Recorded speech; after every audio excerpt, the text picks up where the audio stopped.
I grew up on a beef farm in Missouri, and like everybody else that raises livestock, we raise a lot of our own feed to stay in business.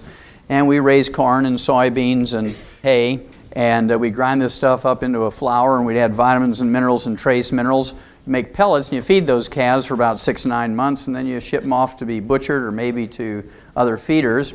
And you always save back the very best ones for yourself, and you knock them in the head and eat them. It's a real simple cycle on the farm.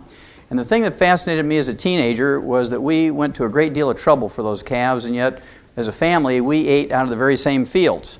We'd keep back 5 rows of corn for ourselves. We had a garden at the end of the field where we grew our peas and beans and squash and tomatoes. And we wanted to live to be 100 with no aches and pains, and we didn't give ourselves the very same vitamins and minerals and trace minerals that we gave the calves. And I always used to ask my dad, I'd say, hey Pops, how come we go to all that trouble for those calves and not for ourselves? And he'd say, shut up boy, you're getting farm fresh food, fresh air, lots of free exercise, don't ask complicated questions. And I was glad to get rid of the farm exercise and go to ag school at the University of Missouri. And there my major was in animal husbandry and nutrition. My minor was in field crops and soils. And I began to learn technical things about soil chemistry and how it related to tons and bushels per acre and ag economics. But I didn't get an answer to my basic question until I became a freshman veterinary student at the University of Missouri. And there I learned that the reason why we put all these vitamins and minerals and trace minerals into animal feeds, bottom line, is because we don't have insurance for them. We don't have Blue Cross, Blue Shield, major medical, hospitalization, Medicare, Medicaid. And if we were to use a human healthcare type of system for animals, it'd be sticker shock for you. Your hamburger would cost you $275 a pound, boneless, skinless chicken breast would be $450 a pound, dozen eggs would be $50 just to pay for the health care. So we learned that we could keep the price of animal products such as meat and dairy and poultry and eggs down to where the average American could afford them simply by significantly reducing or totally eliminating health care costs. And we do that in animals by preventing and curing diseases with nutrition.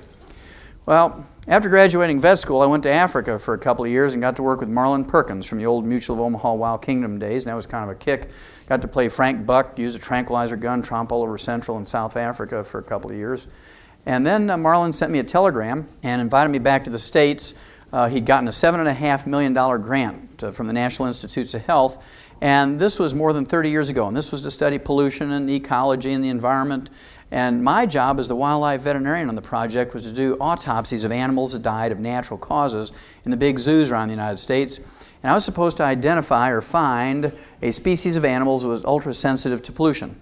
And we're going to use that animal much like the old coal miners used to use canaries. You know how that goes. They take the canary down in the mine, and if methane gas or carbon monoxide were to leak in the mine, the canaries were more sensitive than the men and would drop off the perch and die, and long before the men were in danger of suffocating or blowing up. Well, to make a long story short, after some 12 plus years of working on this project, I had done some 17,500 autopsies in over 454 species of animals, plus 3,000 human beings for a comparison.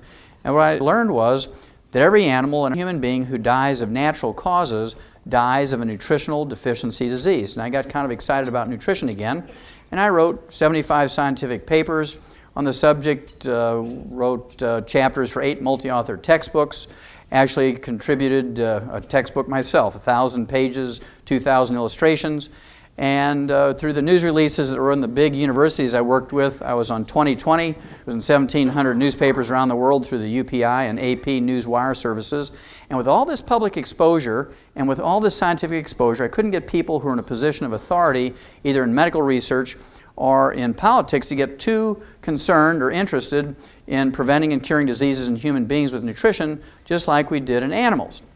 Well, I got frustrated enough, I went back to school in Portland, Oregon, became a physician, and I practiced there for 12 years as a general family practitioner.